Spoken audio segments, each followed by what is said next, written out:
প্রতিশোধের আগুন জীবনকে ছারখার করে দেয়। প্রতিশোধের আগুন প্রথমে শত্রুকে নয়, নিজের মনকেই পোড়ায়। রাগের মুহূর্তে আমরা ভাবি প্রতিশোধই শান্তি দেবে, কিন্তু প্রতিশোধ কখনো সত্যিকারের শান্তি দেয় না। এটা শুধু ক্ষতের উপর আরেকটা ক্ষত তৈরি করে। যে মানুষ প্রতিশোধের পথে হাঁটে সে আসলে নিজের জীবনটাই হারায়, কারণ তার মন সবসময় অতীতের অন্ধকারে আটকে থাকে। প্রতিশোধ মানে হলো বিষ পান করে অন্যের মৃত্যুর অপেক্ষা করা। এতে শত্রুর কিছু হয় না, কিন্তু নিজের মন ধীরে ধীরে ভেঙে যায়। রাতের ঘুম হারিয়ে যায়, হৃদয়ের শান্তি হারিয়ে যায়, আর জীবন হয়ে যায় অশান্তির কারাগার।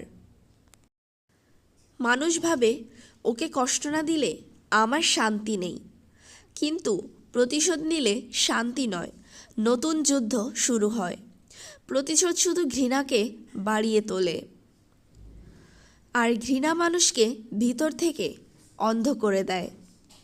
তখন আমরা ভালো আর খারাপের পার্থক্য ভুলে যাই। ধীরে ধীরে আমাদের হৃদয় কঠিন হয়ে যায়, আর সেই কঠিন হৃদয়ই সুখের দরজা বন্ধ করে দেয়। কারণ যেখানে ঘৃণা থাকে সেখানে শান্তি বাস করে না। যেখানে প্রতিশোধ থাকে সেখানে সুখ জন্মায় না, সেখানে শুধু অশান্তির ছায়া ঘুরে বেড়ায়। তাহলে মুক্তি কোথায়? মুক্তি আছে ক্ষমার ভিতরে। ক্ষমা মানে ভুলকে সমর্থন করা নয়। ক্ষমা মানে নিজের মনকে মুক্ত করা। যাকে আপনি ক্ষমা করেন সে হয়তো কিছুই বুঝবে না, কিন্তু আপনার হৃদয় হালকা হয়ে যাবে। কারণ আপনি আর ঘৃণার বোঝা বহন করছেন না। আপনি আর অতীতের বন্দী নন। আপনি আবার নতুন করে বাঁচতে পারবেন, আবার শান্তির নিঃশ্বাস নিতে পারবেন। মনে রাখবেন, প্রতিশোধ অন্ধকারের পথ, আর ক্ষমা হলো আলোর দরজা।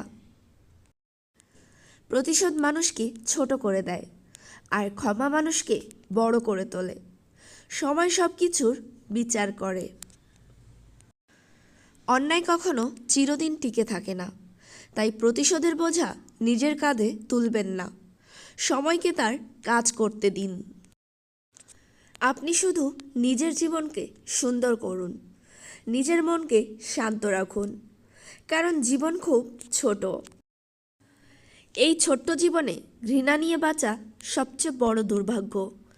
ভালোবাসা মানুষকে শক্তি দেয়, আর ক্ষমা মানুষকে মুক্তি দেয়। প্রতিশোধে হয়তো এক মুহূর্তের তৃপ্তি আছে, কিন্তু ক্ষমায় আছে চিরদিনের শান্তি। যে ক্ষমা করতে পারে সেই সত্যিকারের শক্তিশালী, কারণ সে নিজের মনকে জয় করেছে, আর যে নিজের মনকে জয় করে তাকে কেউ হারাতে পারে না। তাই প্রতিশোধ নয়, ক্ষমার পথেই সত্যিকারের মুক্তি।